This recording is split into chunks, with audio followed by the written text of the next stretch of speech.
Welcome to the Hawkeye Sidekick podcast. And you're very welcome back to the Hawkeye Sidekick Hurling podcast with your host Mark Kennedy, joined again this week by Ruairi Walsh, and great to have Kieran Collins back. Lads, how are things? Good, Mark. Good, Mark. Yourself? Great weekend of hurling last weekend. I suppose we'll review Munster, Leinster and also Joe McDonagh finals. So we're for decision last week. Get the lads' reaction there. And if we have a little bit of time, we might slot in the All-Ireland minor semi-finals.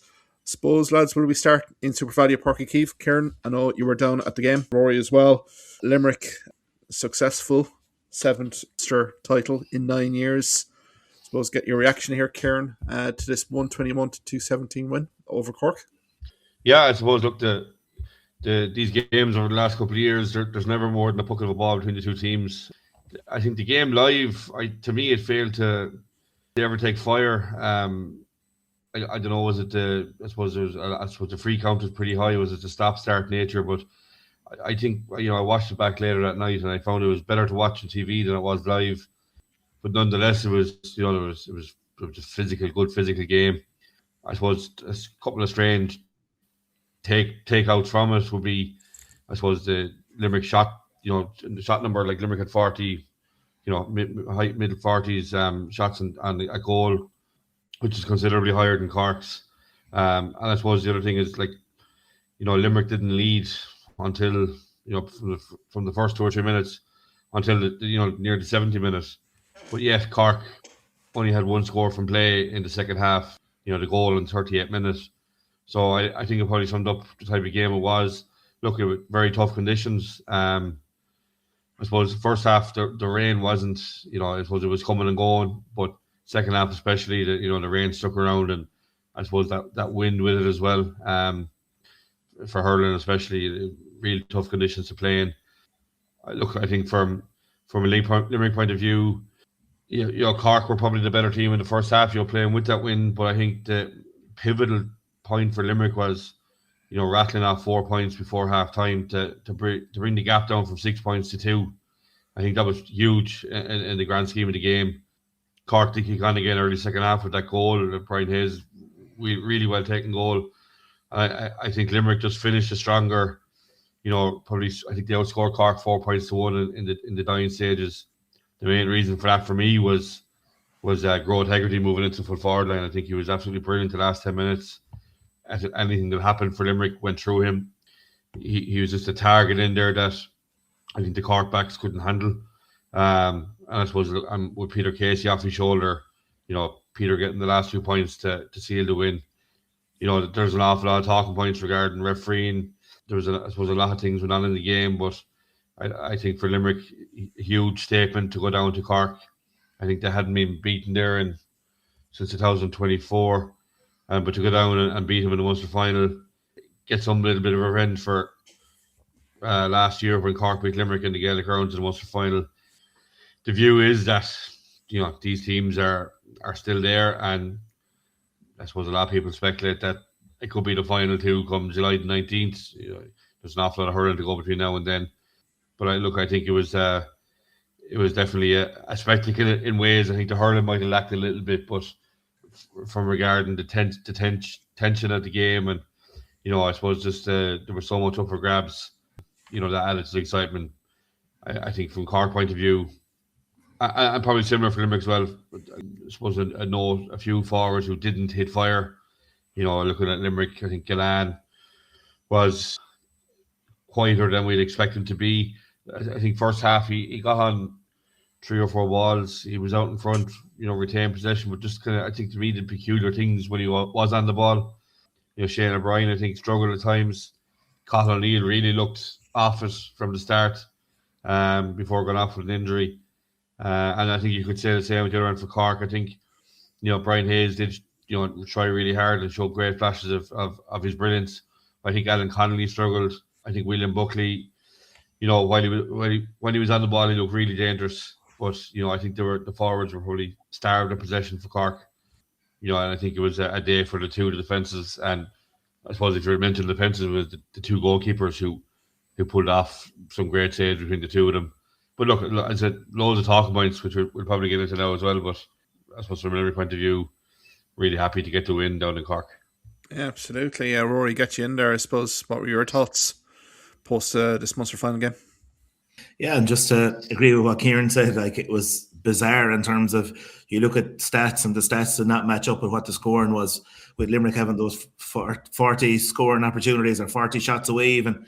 And even the fact at half time they had eked it back to 2 points. I was out in the pitch at half time, primary game, and I couldn't really feel the breeze in the stand, but out in the pitch it was a really strong breeze. And I remember just commenting to one or two people, at half time, that like, this breeze is significant, like, and it's felt like a lot more than 2 points. And the fact that Limerick only took the lead in injury time, or just before injury time, it just, like the second half just seemed to like disappear, without, any team ever getting a real momentum in the second half.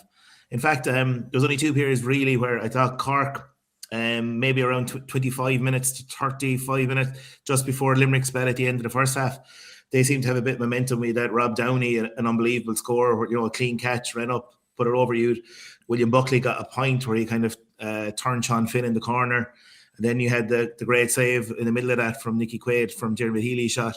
And it felt there that was the one time I thought Cork had a period of dominance in the game. And maybe if they had thrown the goal in with those chances, if it wasn't for that great save, and they'd pushed a bit further ahead at the time. But it was decisive, that spell Limerick had just coming up to half time, that really like closed the gap. And 6 points would have given Cork, I think, a good chance at half time, but for it to be back to 2. But that Cork goal starts second half as well, just kind of when they weren't playing well, it put a bit of a buffer, put them back out to 5 points. In the conditions, it was going to take a lot of hurling to try and eke that score back. As Kieran said, a lot of the Limerick forwards just kind of weren't firing. Gillan in particular, like Sean O'Donoghue, who I've criticised a lot in this podcast, but he had a great game in fairness. Someone's, didn't give Gillan any space, and when Gillan seemed to get a shot away, he seemed to get a half block in or a hook in. He actually did a pretty decent job. And Aidan O'Connor as well, like the free taking, I know conditions were poor and everything, but just misfired a bit. And I think it affected him, because I thought he started the game in general play really well, and 1 or 2 great turnovers in the Cork half back line. Yeah, it's probably a bit of a factor now, because both games that were finals against Cork, the league final and Munster final, his free taking has been a bit off, like after being, spot on through the round robin. So it's just maybe something that I know Kylie and Knirk going to have to maybe look at again. Who is their best free taker? And because it is crucial, as we saw at the weekend, because in fairness, the Cork, like Connolly nailed his frees, and Tim O'Mahony picked off 1 or 2 long distance ones as well. So yeah, look, and a great, again, just what Kieran said as well, like Shane Barrett, who was man of the match against Clare. And it's one thing I find with Shane Barrett, if you give him loads of room or give him space, he's got the pace to hurt you, but Limerick close up completely on him. And he hadn't really any space to operate in, and as a result, like, you were snuffing out one of Cork's big threats in the championship so far. Yeah, and look, Alan Connolly from play, I know he said he nailed the frees, wasn't really much of an impact from play, and it probably as well could be the fact that there wasn't as much ball going into the Cork full forward line as there was at the other end. If Cork were starting possession, Limerick were kind of wasteful in their possession, and that's why it kind of led to that grandstand finish we had. And as I said, I didn't see that this game was going to come right down to the wire at the very end. The way the game was kind of flowing, I thought Limerick were going to pull away in the second half, but just managed through misses and all that. The Cork hung in there, and it came down to that dramatic last few minutes, I suppose, which is worth discussing on its own, Mark. The last few seconds, I should say. Yeah, no, absolutely. Maybe we just talk about it right now anyway, because the game did really do ebbed and flowed in the second half. As you say, some great goals. Brian Hayes' goal on his knees to open up the 5-point gap. We could talk about Gearóid Hegarty's superb goal as well, to reply from Mark Coleman's penalty. But I suppose those closing seconds here, Kieran, the allotted time had passed. But again, an awful lot of drama here in terms of the free that was given, but then the subsequent passage of play that led to the end of the game. So let's get your thoughts. Yeah, I just looked it back before you come on. I looked back at the game and or at the end of the game.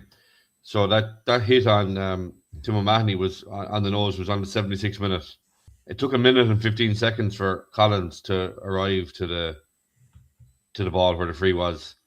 That would, to me, there was an awful lot of indecision of what they were planning, what the plan was to do with it.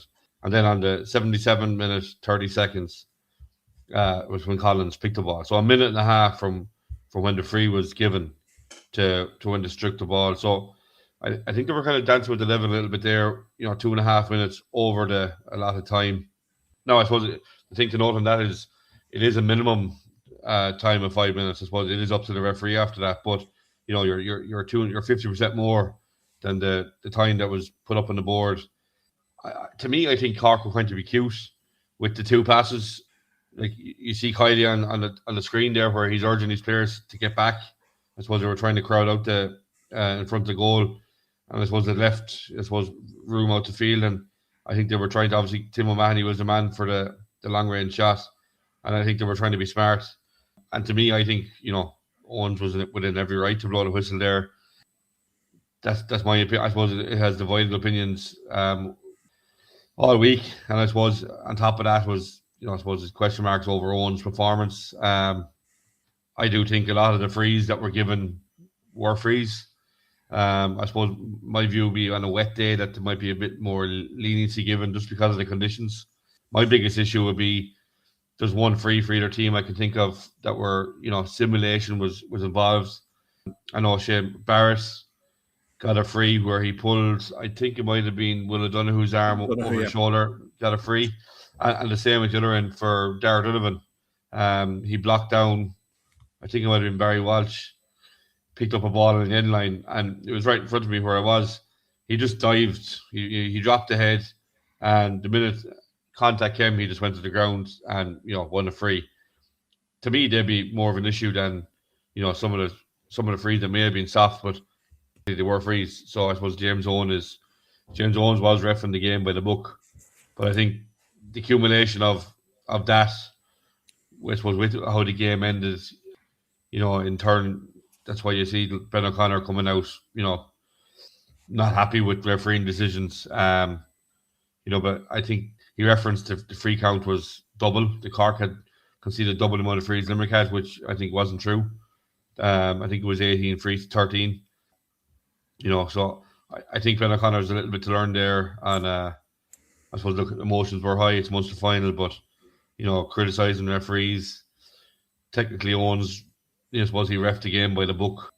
We all want the game to flow. But I think things when frees go against us or when frees aren't given, then we're criticising referees as well. So I don't know what the happy medium is. Like last year, Tyler Welch referee the game. Let it go. People are having an issue with that as well. So what is the happy medium regarding refereeing? It is a tough job. But I think for me, because of the conditions, I would just like a little bit more leniency and try and stamp out the simulation of winning frees when there is no free there. I suppose, Rory, get your take on the closing stages here. Yeah, to be honest, at the game, I didn't see like that it was an issue. Like we were all well aware the time was up, and when they didn't go direct straight away, Cork, I kind of felt at the time that Jesus, they're taking a risk here, and then like subsequently full time, and I can't believe like it's become such a big issue afterwards. To be honest, because like Ben O'Connor, some of his complaints like just don't hold up. He's complaining that games are being refereed too harshly, and then he's complaining that Cork didn't get enough frees. Everybody who watched the game is probably saying, look, James Owens probably was overly, as Kieran said, overly fussy in a way. Now, as you said, like, look, I think when he gives a free for, let's say, one that he could slightly let go and he gives it, then he has to give it the other way. And that's what kind of happens in a game then. He can't just become more lenient as the game goes on. Usually it starts lenient and maybe gets a bit tougher. But when he gives a couple of early frees for certain tackles, then he's got to kind of continue that way through. So you couldn't say James Owens was favouring one team or the other. Like there was frees given, as Kieran pointed out, a good example of the two frees that were bought in a way, but at least like they countered each other, one for each team. But look, in the other instance, I suppose the penalty, the Brian Hayes one, Kyle Hayes probably ended up, and I don't know how he ended up marking him on that ball anyway. You'd have presumed whatever way Limerick play happened, Dan Morrissey must have been kind of gone out the field slightly on the previous play, and Kyle Hayes ended up in on Brian Hayes right in a full back position, which with a high ball dropping in.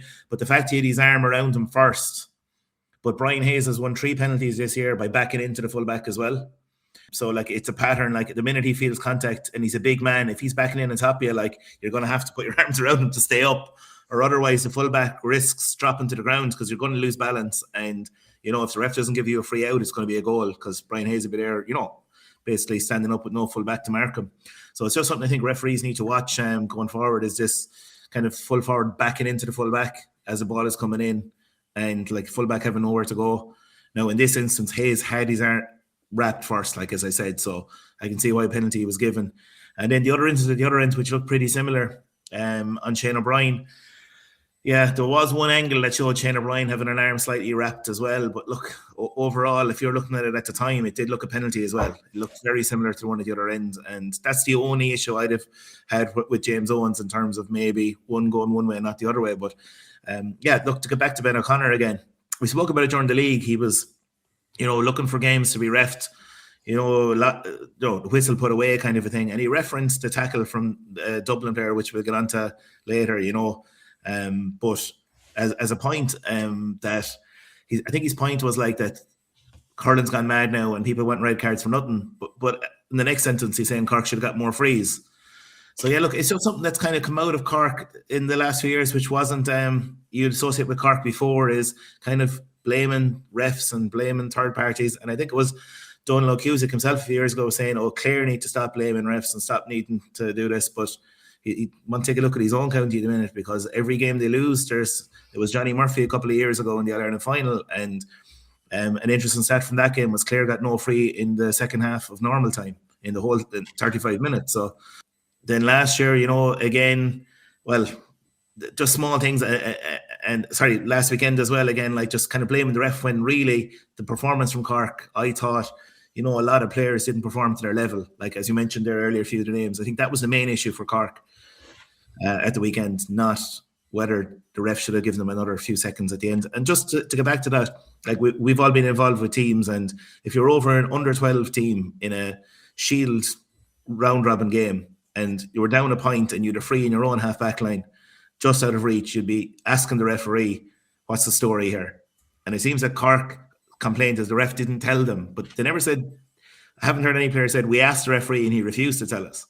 There's 15 Cork players there plus management. There was enough time, there was a minute and a half, as Kieran said, between the foul and the free being taken, and nobody asked the referee what time they had left with the free. And look, that for me, I think Kieran is right. Like, maybe they're trying to, let's not ask the referee and force him, to allow us play this one out.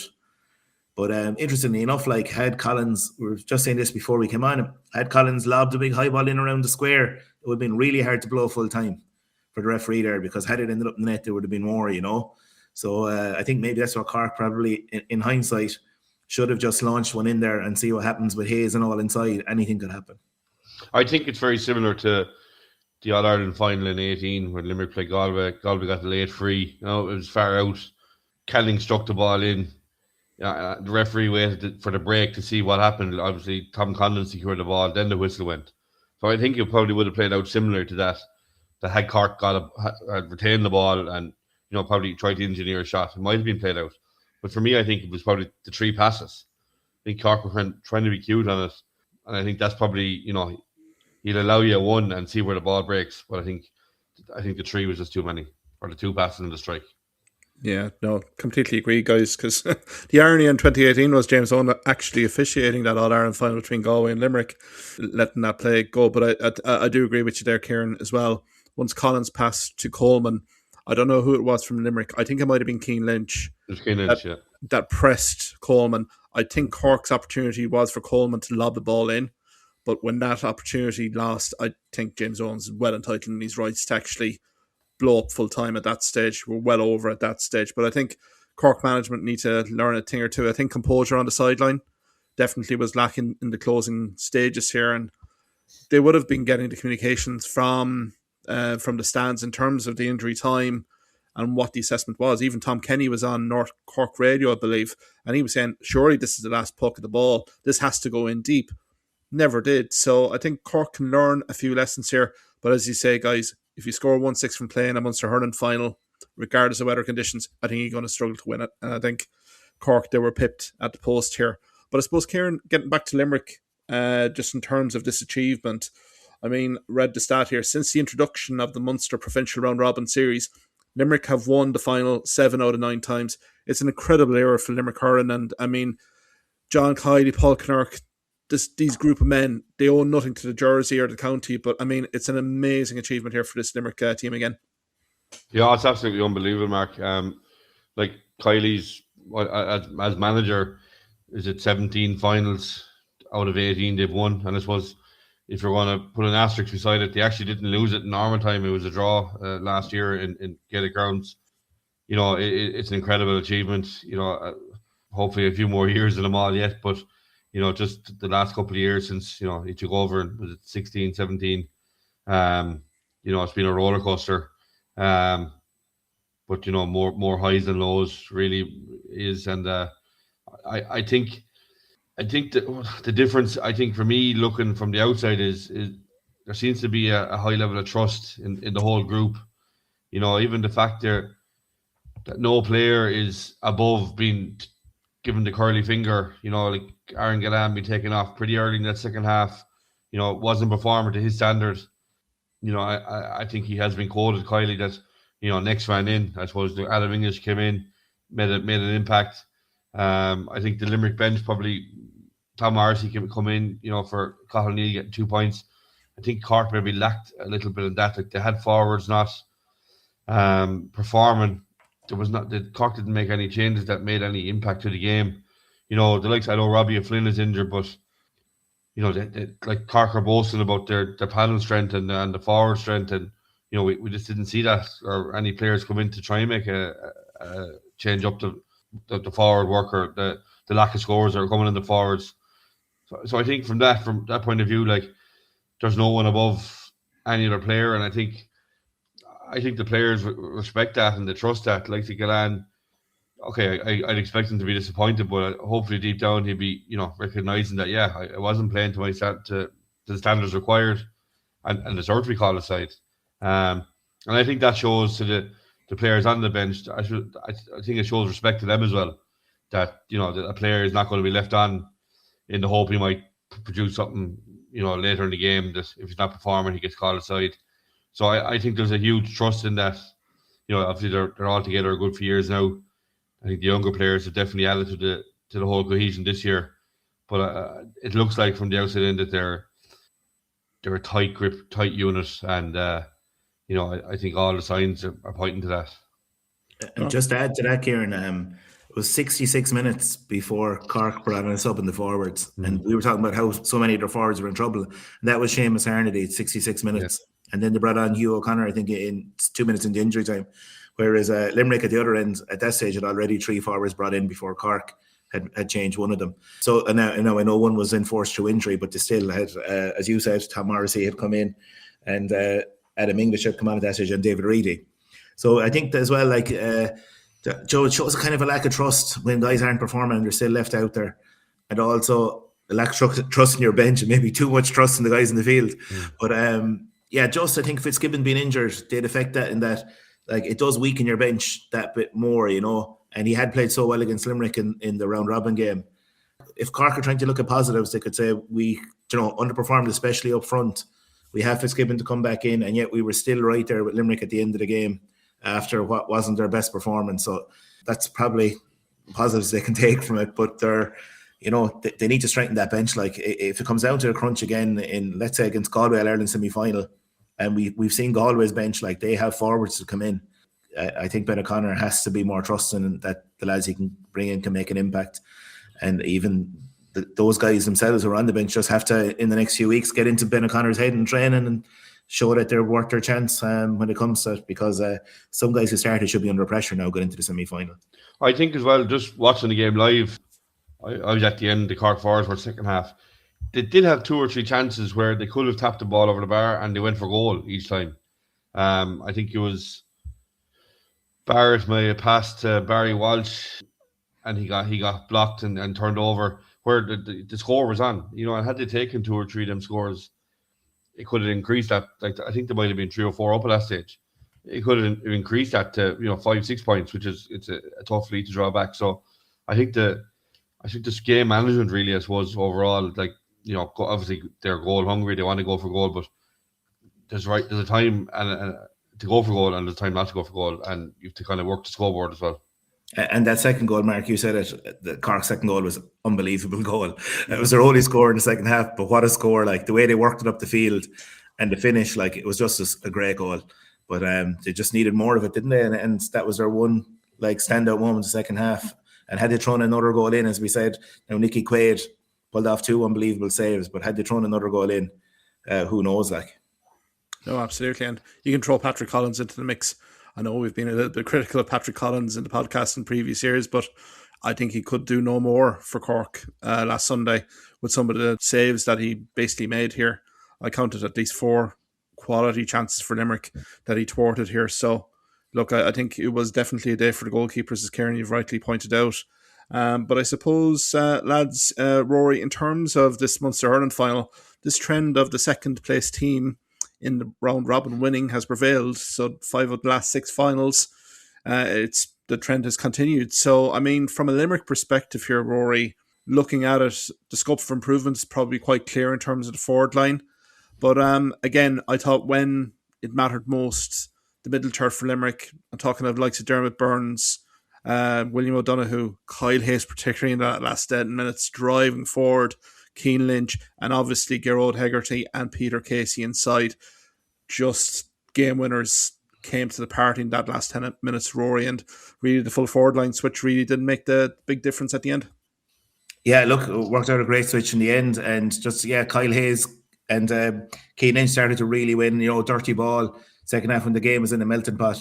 But inside, Hegarty going in, it did. Look, it gave a new problem for the Cork for backline, and the fact the one time he had kind of ended up in the edge of the square in the first half, he had caught and stuck a goal, so that was going to be fresh in their minds. But for me, Peter Casey has to be in closer to goal, as he showed.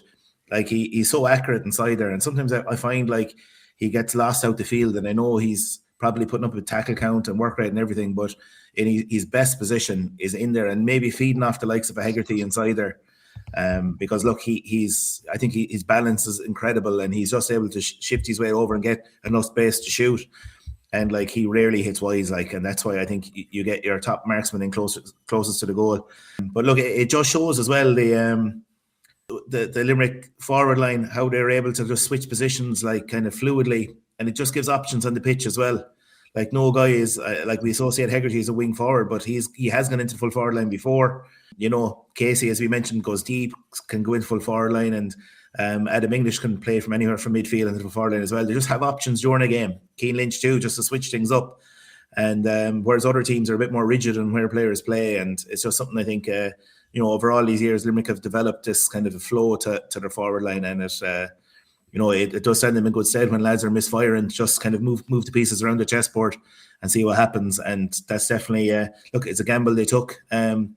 Taking Hegarty out of the half forward line is a gamble because he's so effective there, but they needed something to happen inside, and in fairness, it did. And we were given out last year with some of the switches made, Limerick and Dublin, but when they come off, like you have to take your hat off to management, and it was a switch that worked out very well in the day. Yeah, no, absolutely, Ruairi. And Kieran coming in here, I mean, like Peter Casey, magnificent for him, game winner. Darragh O'Donovan as well was very solid throughout the game for Limerick, but particularly Peter Casey.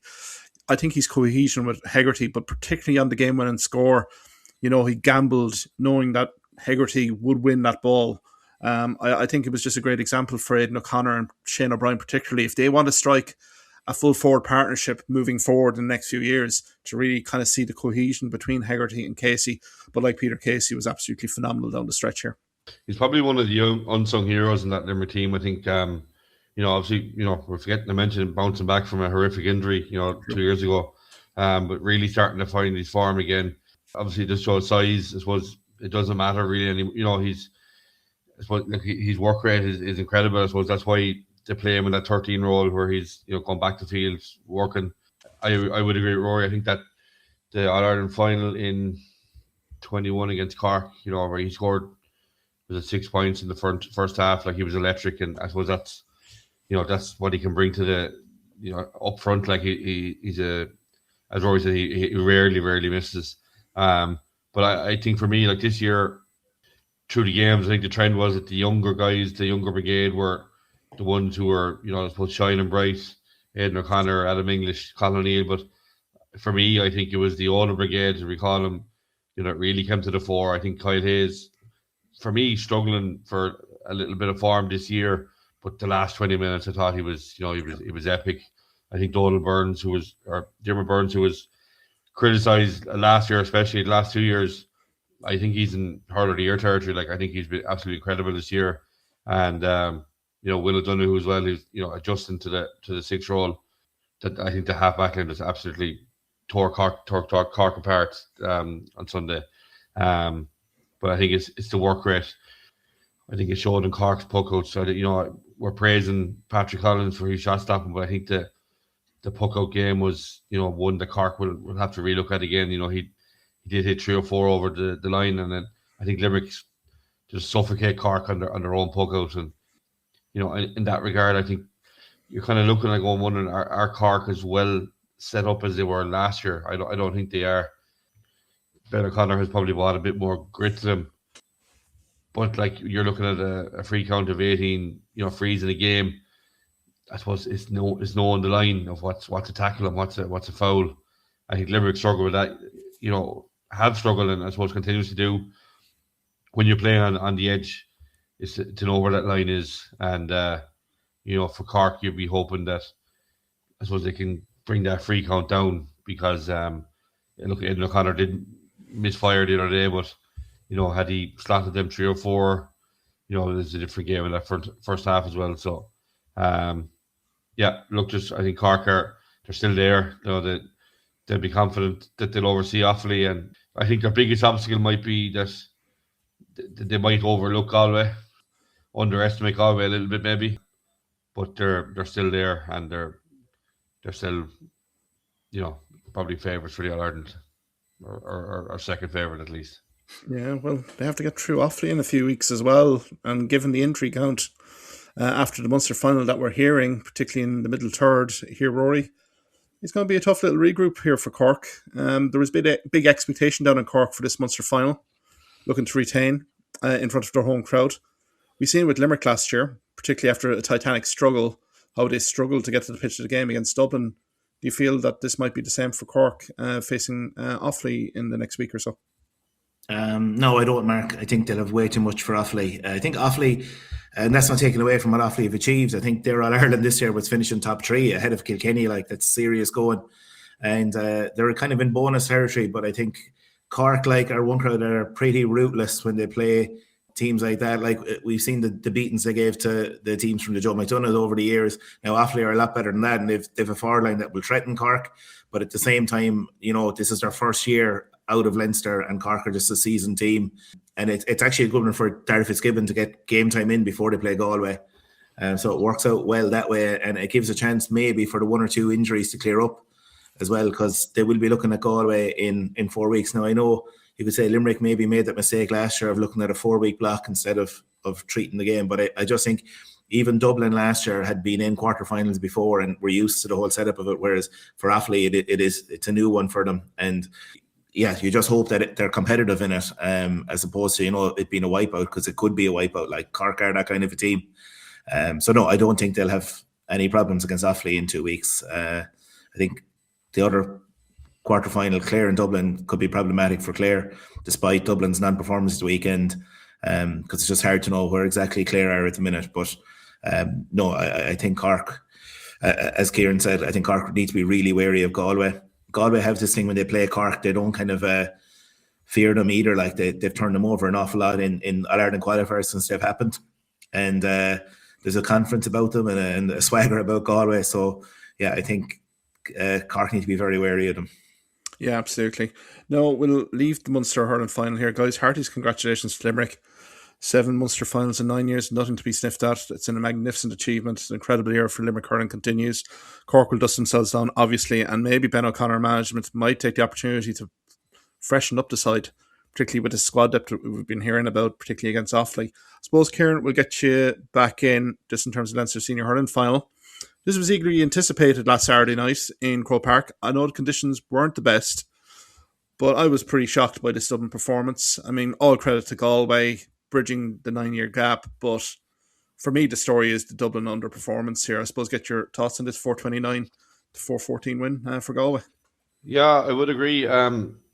Before the game, I would have been tipping Dublin to win. I think building on last year, the result over Limerick, and I think they started the year slow. I suppose the league was a bit slow for them, but I suppose over the last couple of weeks they have built on that. They were in the game first half, 115 to 111 at half time, but I think from there, Galway took over.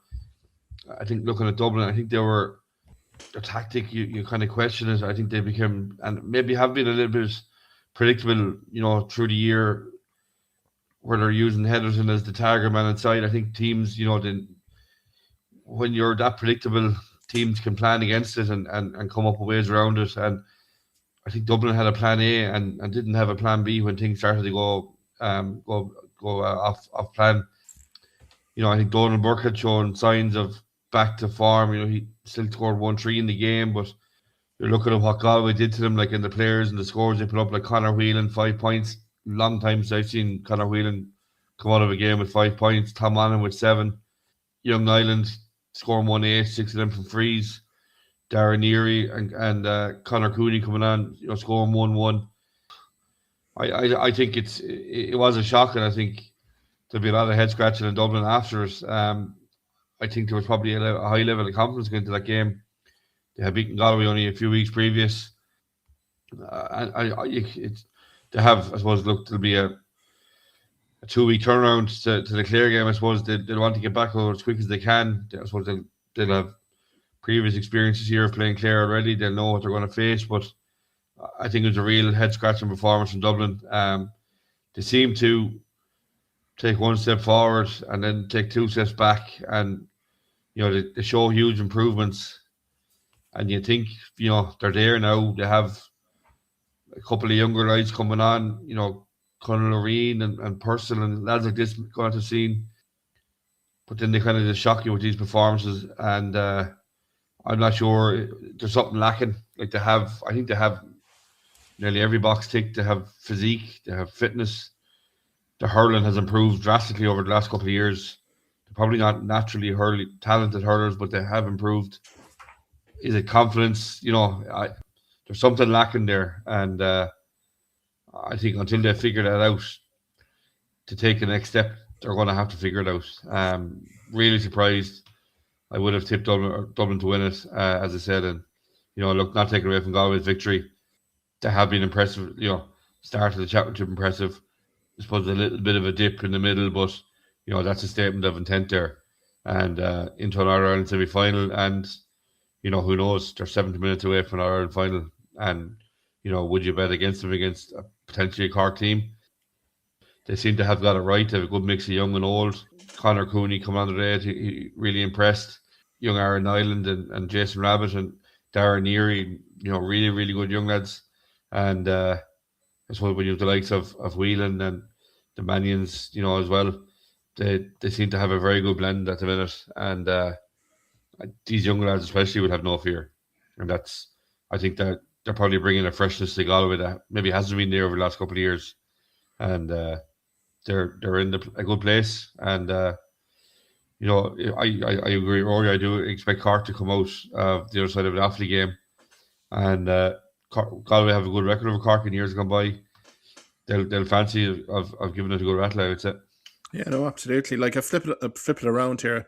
I've said about the Dublin underperformance here, Rory, but all credit to Galway management and players for executing a magnificent game plan, particularly in the middle third, then to isolate the space inside. I thought they executed their first touch incredibly well. And the final score is, I think is kind to Dublin, to be perfectly fair, given the performance of Galway. Yeah, Galway were so sharp. And a couple of times, like, they were tested. Like, that great start they had, when Dublin got the goal, it was back to a point 19-18. Yeah. And Galway responded with the next 3-4 scores. And then second half, you had the black card penalty.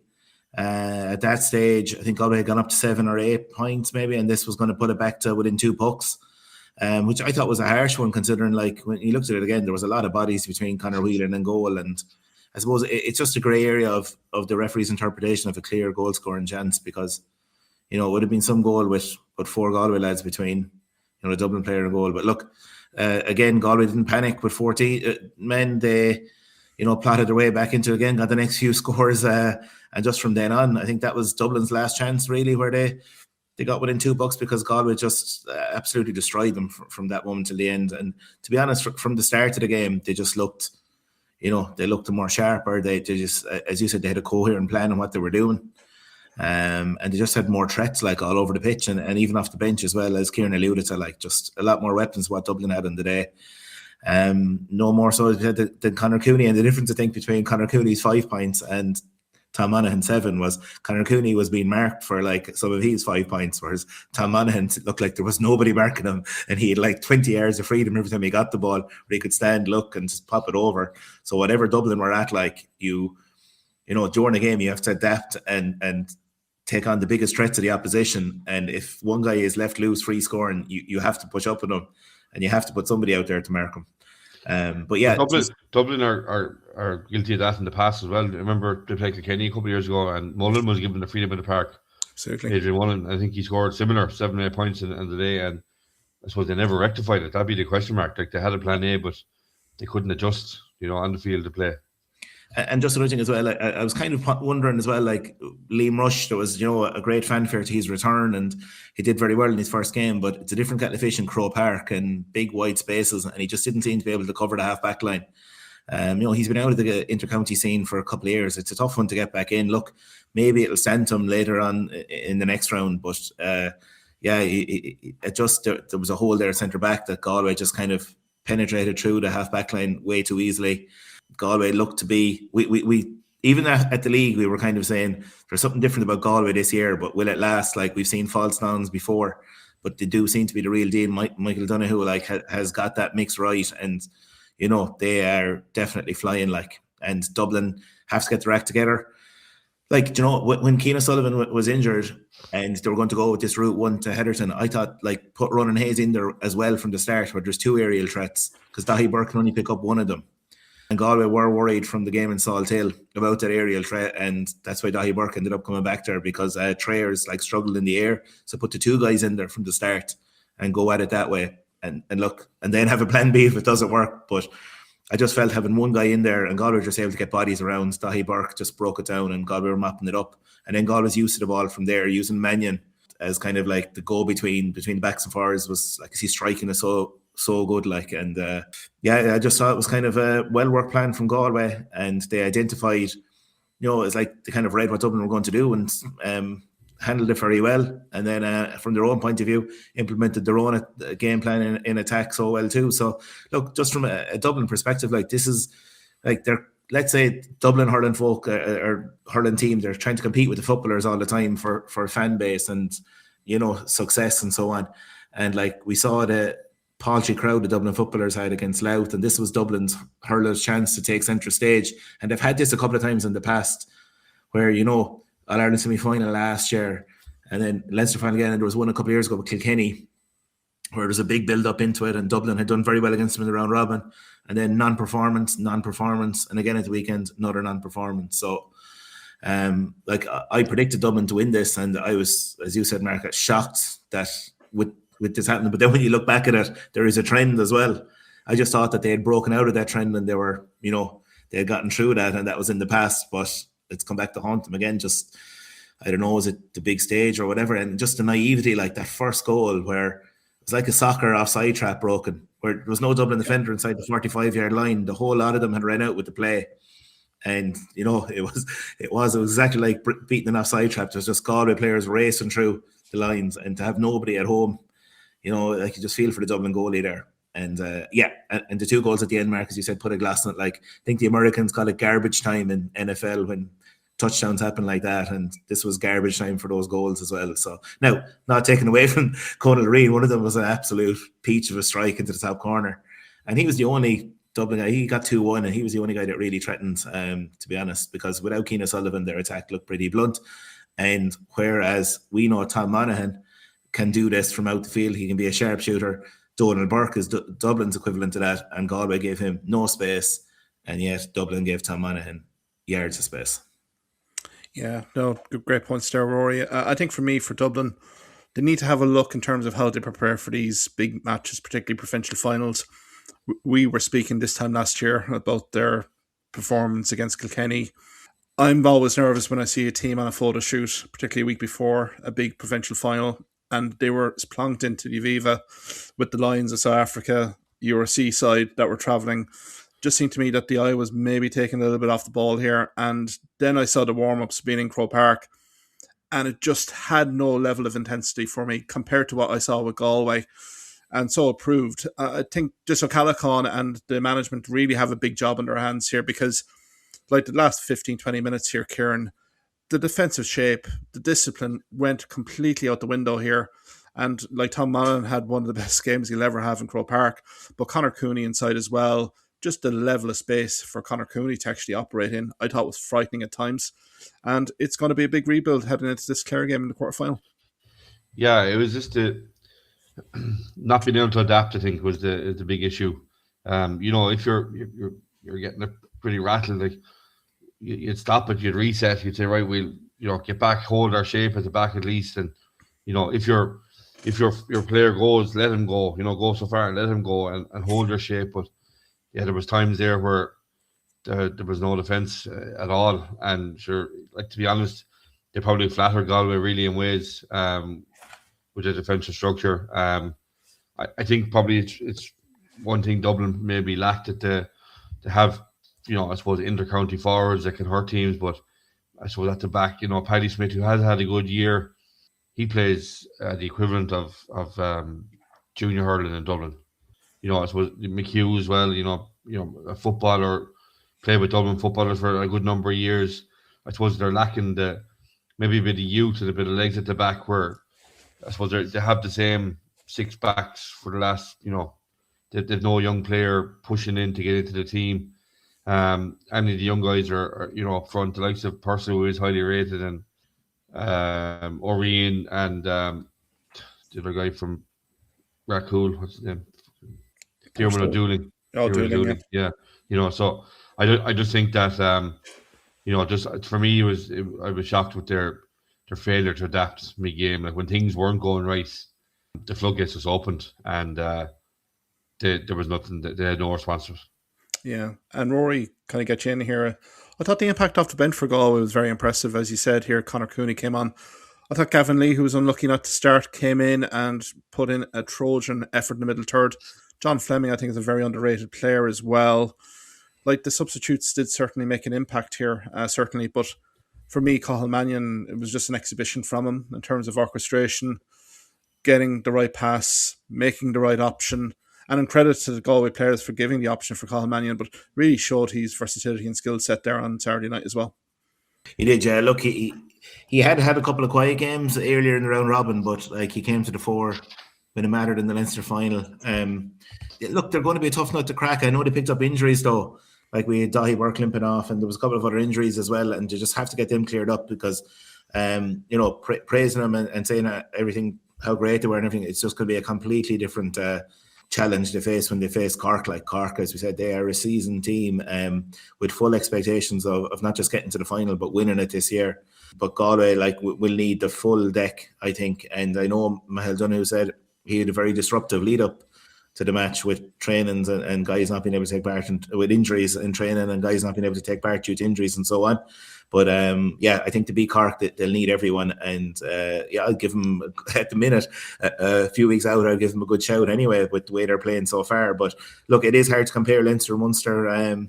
We know from the under-20 was just another reminder of the gulf that seems to exist nearly at all levels now between Munster and Leinster at the minute. And but yeah, Galway do look. For me, I think they're in with a right chance of causing an upset in semi-final.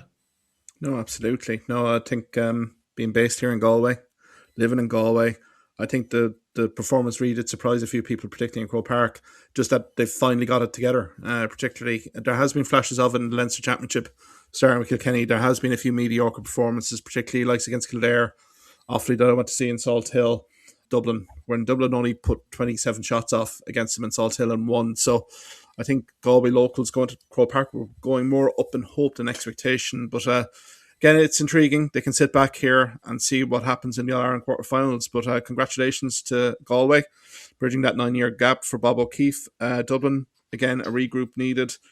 But again, it'll be interesting just to see how they react and deliver a performance against Clare in a few weeks. I suppose before we leave, guys, Joe McDonagh, the cup final, we'd previewed it last week. Ruairi, again, the weather conditions not the greatest in Dublin on Saturday afternoon, but all credit to Laois.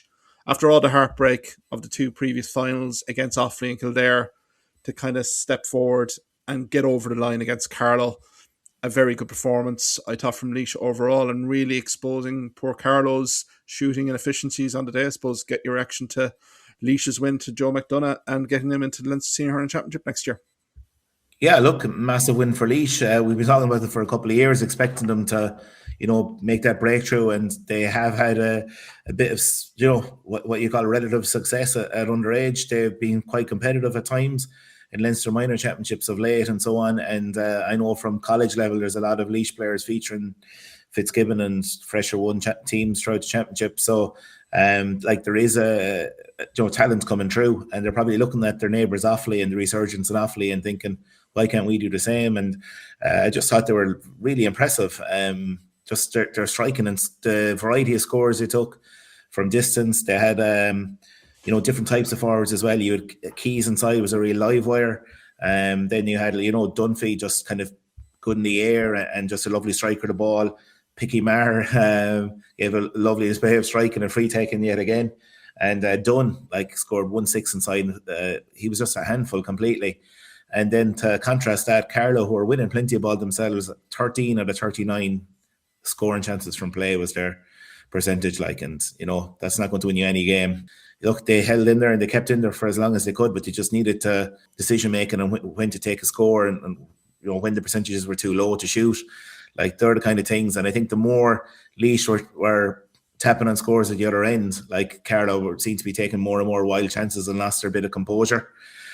For me, I think Carlow would have needed goals, get Nolan in around the square early and a high ball in, go the route one way that Dublin tried, might have worked for Carlow, because they were never going to outscore Laois, I think, in a shootout in Croke Park, just with the Laois forwards being on the form they were in. So well done to Laois. And look, we're talking about restructuring Leinster maybe, and would 2 groups of 4 working in Leinster? Give Laois maybe a couple of years in there and the likes of Kildare, whoever it is. Look, it's something that might be looked at because they are a county on the up and it'll do them no good to be back down in Joe McDonagh again in this time next year, be facing Joe McDonagh again. So I hope that they can make the step up, but it is a huge step up. But look, they've shown they have the ingredients anyway. If they can, obviously strengthen the squad, find under a couple of players who now and next year. But on the day, it was just a really accomplished performance from Laois, and we're fully deserved Joe McDonagh champions. Completely agree, Rory. And I mean, Kieran, it's been a year of resiliency for Laois. I mean, they pretty much hit rock bottom last year with the relegation from 1B. They've made a prompt promotion back to 1B, and I think Tommy Fitzgerald and his management, selector, backroom staff have to be applauded along with the players for a magnificent year. And I suppose, look, the hurt of the last 2 years really came to the fore, particularly in the final quarter when it was in the melting pot. Yeah, third time lucky for him. I think that, I suppose, that little bit of hunger might have been the difference in the day as well. I think Carlow were coming in good form. Carlow's record in the group stage, they were scoring goals for fun. Look, I think it probably is a tale of two. Laois, while they were very efficient and took the scores very well, Carlow had chances. And I think at the 15 minutes to go, Laois were only 2 points up. I think it's when that Kieran Dunn goal did go in. I think that's, I suppose, when the Laois heads perked up a good bit and they scored another 6 points on top of that to kind of put daylight between them. But Carlow 22 wides. I think as well they probably they had at least four decent goal chances which they didn't take. And I think they're big players. Looking at the scoring, obviously Kavanagh, he scored 7, but 5 of them are from free. So Chris Nolan as well, one of their big game players, didn't get a shot at goal till late on. He ended up with 2 points. James Doyle with 1-1. I suppose that when you have 22 wides in a game, you're up against it to win. I think they'll probably be, while they were well beaten at the end, I think they will be frustrated at their own performance where, had they, if they were a little bit more efficient in front of goal earlier on, that, I suppose it might have been, they might have been 2 points up with 15 minutes to go and it's a different game. But Rory, you said it earlier, the Carlow, they're the same kind of team there for the last couple of years, and they only have a couple of clubs to pick from, 4, 5, 6 clubs in Carlow to pick from, and I suppose it's a testament to what level they're at from, with the amount of clubs they have in the county. You kind of would worry that if one or two were to step away, like Kildare obviously going to be back in Joe McDonagh next year. Like, it doesn't get any easier. Like, Laois, who I would consider a tier 1 team. It took them 3 goals to get out, and I think for Carlow and for Pat Bennett, he to be fair to Pat, he's with Ferns in Wexford a good number of years now, so he is a loyal type of character. If he's in it for, I'm not sure if it's a rebuild, but definitely would want to add some younger players to the panel. And but I think Ruairi is right. I think looking at the overall picture, like this yo-yo, we've seen Kildare go up last year, now back down. You'd fear for Laois going up next year. Would they have enough quality if they go back down? You'd wonder what's it all for, really. So I would agree. I think 2 groups of 4. You get your Laois, Carlow, Antrim, Kildare's in. They're playing competitive games, and you're giving them a chance to improve and get to the level required. There's something does need to happen, because this yo-yo effect of teams, it's I don't think does anyone any good. Yeah, no, I'd agree with you there, Kieran. Certainly no feel for Carlow anyway, because they do have connections down there, and look, the 22 wides kind of told the tale of the tape, really. But I think we said last week here, Rory, as well, that if Laois could stifle Marty Kavanagh, they would be halfway there, and so kind of proved anyway. I would fear for Carlow a little bit. It's going to be a long winter, and you do sense that maybe 1 or 2 Carlow players who have given magnificent service to the county might step away, which, again, given that pick, and like the Carlow senior hurling club scene is thriving, but it's a small pick at that, to identify guys of the calibre of is probably going to be a bit of a tall order, really. So I think for Pat Bennett, like, he's done a magnificent job this year to get the team where they are. They were very prominent. I just wondered, did they miss a trick in Antrim in the last round robin to not play as many players in that round?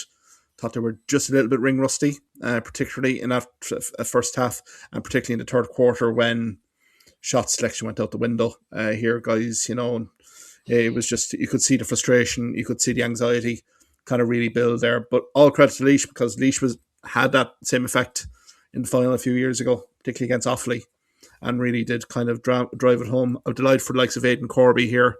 I really do rate him as a quality midfielder. But again, Killian Dunn really chipping in with the 1-6 here, and a great goal really to kill this off, Rory. Yeah, and Killian Dunn, it's his debut season. Like, he's a great find for Laois and has really settled in. But look, great goal. As Kieran said, it was a decisive moment because Carlow still hadn't gone away, and there was a time in the second half when Laois would go up 3 points, Carlow would keep pegging it back, or Laois would go 4 back to 3. They just couldn't shake off Carlow, and I think that goal, as I said, put the daylight between the teams. And I just thought overall, like, the Laois forwards did look that, on the day, they looked that bit pacier, a bit crisper, and they were able to take their strikes from distance a lot more comfortable, which meant, it means Carlow has to try and push out, which creates space inside. So, look, overall, as we said, like, Laois, it was an important one for them, because I think it would have really hurt them if they were back to, 3 finals in a row would have been a killer for them, like, considering the strides they have been trying to make there. And even, at club level, like, Clock Balacalla have been quite competitive in Leinster club, and they're not having it all their own way in Laois either, like, year on year. So it's a sign that the club game is up to a certain level there. Yeah, it's just, I think the GA and the Leinster Council just have to have a think about how to bring on the next tier, the likes of Laois, Kildare, Carlow, and keep them competitive, make them more competitive, and try and maybe follow the Offaly as some sort of a marker or whatever, but definitely more games and having a bit more, not looking over your shoulder every time you go up into Leinster, that they can have a chance to build up there anyway, up into the Leinster Championship. No. I know, have you seen there's a committee formed now for, looking at her and Willie Mars heading it up. There was a survey, I looked at it there last week, but to me, looking at the survey, the question marks seem to be coming on the refereeing side of things. It seemed to be the big topic I took from it. So you'd wonder whether the likes of this, Leinster or the emerging teams, emerging counties, is that top of their agenda? That's the one thing I would worry about, that it isn't. Refereeing, to me, from reading the survey, filling it out, seemed to be the hot topic on it. Yeah, no, I'd agree with you there, Kieran, because that was the sense I got. Officiating, what do you think of it? I did actually enter something in about developing these progressive counties, like the Kildares, Carlows. What do you do with them? And I think your proposal there of the 2 tiers of 4 in Leinster definitely holds credence there, lads. It will be very interesting to see what this hurling committee is going to do, because we can't have a situation where Laois are just basically straight back down to Joe McDonagh into the 2028 season. Just can't happen. So, look, I'll be very interested just to see what the hurling committee does come up with here. Certainly, because Kildare have made huge strides. I think you still have Westmeath here. Again, Derry being the big story in Christy Ring this year. They're going to have aspirations to move up the levels here. Down as well, Antrim. What is going to be done for these counties? So, look, this hurling committee, they can talk all they want about officiating, but there's other important issues at play here. I suppose, guys, before we go, I'm going to plead with them: don't make a sideline cut worth 2 points, because we'll have every sideline, there'll be lads going for scores and they'll all be out of play. And as I've given the example, you could have a wing back making an unbelievable block on a forward, and then it's cut over the bar for 2 points. He'd be saying, "Heck it, if I let him score the first time, it would only have been 1." So, no, please not. A sideline cut over the bar for a point is a good enough reward anyway. Doesn't need to be 2. Oh, that's it now. I think the fun and games will really kick off at the end of the season to see these recommendations and proposals. But again, heartiest congratulations to Laois anyway. Commiserations to Carlo. Hopefully they can bounce back next year in Joe McDonagh. I suppose before we can go, lads, the All-Ireland minor semi-finals are this weekend. I suppose get quick predictions here. In Ennis, we have Galway and Limerick, and in TUS Gaelic grounds, we have an intriguing battle between Cork, who knocked out a very well-fancied Kilkenny side against Tipperary. I suppose, Ruairi, get some predictions here. Who do you fancy will be in the final of the minor? Yes. I suppose Tip have been the form team in the Munster Championship, although Limerick are in them very close to Munster final. Limerick are improving game on game. I'd go like the Tip Cork one's probably harder to call. I'm going to go with Tipperary based on the fact that when they played them in Munster, they did look that bit better. But it's just so hard with lads these age. It's all on the day with them. Galway, Cork, Galway, Limerick in Ennis. As I said, Limerick have improved game on game. Clare the last day, Clare got it back to 12 points each with them, and Clare had the breeze, and Limerick just finished strongly from there. Good sign of a team. So I'm going to go with Limerick Tipperary final. That Limerick and Tip will come through, and it'll be repeated the Munster final in the All-Ireland final. All right, Kieran, over to you. Who do you fancy here? Yeah, I'd have to agree in Tipperary. They have looked at the team for me. I think Limerick, that they have improved. I suppose from a Limerick underage point of view, I suppose it's something we haven't seen in the last couple of years. They've struggled under 20 a minor. The last 2 days now, they've impressed me. If they can overturn Galway, I think I'll go with Rory. I think Limerick Tip final. And I suppose for Tipperary, who are back in their rebuild stage, really important to keep that conveyor belt going. And I think for Limerick as well, just to kind of break that rot over the last couple of years where the minors and the 20s have struggled. So I'll agree with Rory, Tipperary, Limerick. It's been a good news story for Limerick underage, particularly with the under 20s of Limerick forming so badly in Munster. Let's not sugarcoat it. But I think the minors under Dermot Mullins deserves huge credit. They started out fairly innocuously enough, but then to build it up to get to a Munster final, and I thought the Clare win definitely turned the corner there, but they are facing a very talented Galway side. The only thing I would fear for Galway, given that epic comeback against Kilkenny, is the layoff, whereas Limerick have been having that quarter-final action. Same with Cork. I think Kilkenny and Galway look a little bit suspect here. On form, I would probably go with Tip Galway, but I think one of the quarterfinalists here will provide the shock. I'm probably going to go with Cork beating Tip here and Galway beating Limerick narrowly. I think Galway have had that measure of that Limerick team through underage Tony Forrestal. So, and it's a very well-fancy team up here in Galway, particularly the insightful forward line, which has been shown to actually score plenty of goals in the championship. So I'm going to probably go Galway, Cork here in the All-Ireland final, but they should be 2 crackers here. I presume TG4 is actually going to be showing these guys as well, so at the weekend, so there should be absolute sensational fixtures. I suppose, guys, we'll leave it there. Many thanks for your time tonight, Rory and Kieran.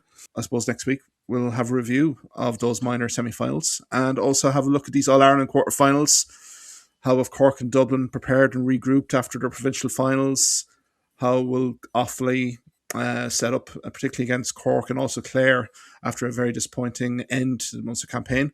We'll have the previews there. Until then, guys, have a great weekend and enjoy the games. Thanks, Mark. Thank you for listening to this podcast episode. If you liked what you heard in this podcast, why not subscribe to the Hawkeye Sidekick podcast on either Amazon, Spotify, YouTube or Twitter platforms. You can also follow me at Hawkeye Sidekick on Facebook and Twitter for the latest sporting opinions, articles and reports.